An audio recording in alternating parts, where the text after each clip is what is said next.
अस्सलाम वालेकुम दोस्तों। ड्रामा सीरियल पापनगर ड्रामे में छा थींदो। छा शेर दिल हाणे मल्हार ऐं रोशन खे आज़ाद कराईंदो। छा वरेल खान हाणे रस बालाजी खान मथां हमलो करे उन्ही खे मारे छॾींदो। छा रस बालाजी खान हाणे मंठार खे घुरे उन्ही खे मारे छॾींदो। दोस्तों तव्हांखे सॼी कहाणी ईअं अपडेट इन नंढड़ी ऐं छोटी वीडियो में ॾियण वारा आहियां। दोस्तों वीडियो खे आख़िर ताईं ॾिसंदा थी सघे मुंहिंजे यूट्यूब चैनल आहे मेरे व्लॉग खे लाज़मी सब्सक्राइब कंदा। दोस्तों सब्सक्राइब करण सां को आवाज़ बैलेंस न करंदो काफ़ी असंजो सलाह देती ऐं तव्हांखे बि वधीक वीडियो ॾिसण वटां मिलंदा। दोस्तों आवाज़ टाइम वेस्ट न कराए हलो था पंहिंजी कहाणी ईअं अपडेट जी तरफ़। दोस्तों हाणे तवारे शेर दिल जेको आहे वरेल खान सां मिलंदो। वरेल खान खे चवंदो त हाणे जेको आहे असां खां वधीक बर्दाश्त नथो थिए त असां रिस बालाजी खान खे ज़िंदा छॾियूं।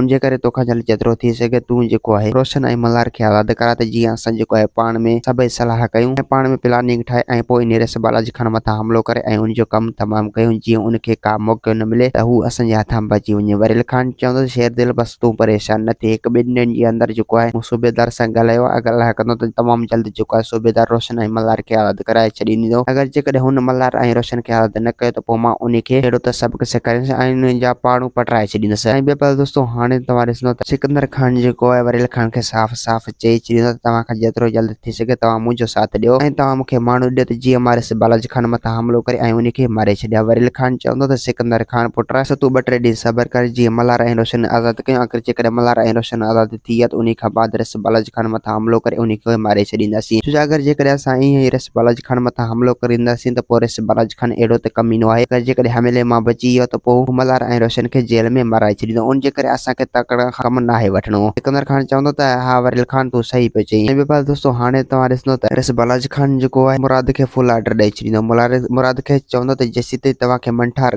नथो मिले जेसीं ताईं तव्हां घर वापसि न अचिजो। अगरि जेकॾहिं तव्हां ईअं ई मोटी आया आहियो त पोइ तव्हांजो ओताक ते लाशी पियो हूंदो। मुराद चवंदो त बालाजी खान असां ईअं वापसि कॾहिं बि न मोटंदासीं। दोस्तों उमीद त कहाणी ईंदी पसंदि असांखे ॾींदा इजाज़त। वरी तव्हां सां मिलंदासीं के नई वीडियो में। ख़ुदा हाफ़िज़।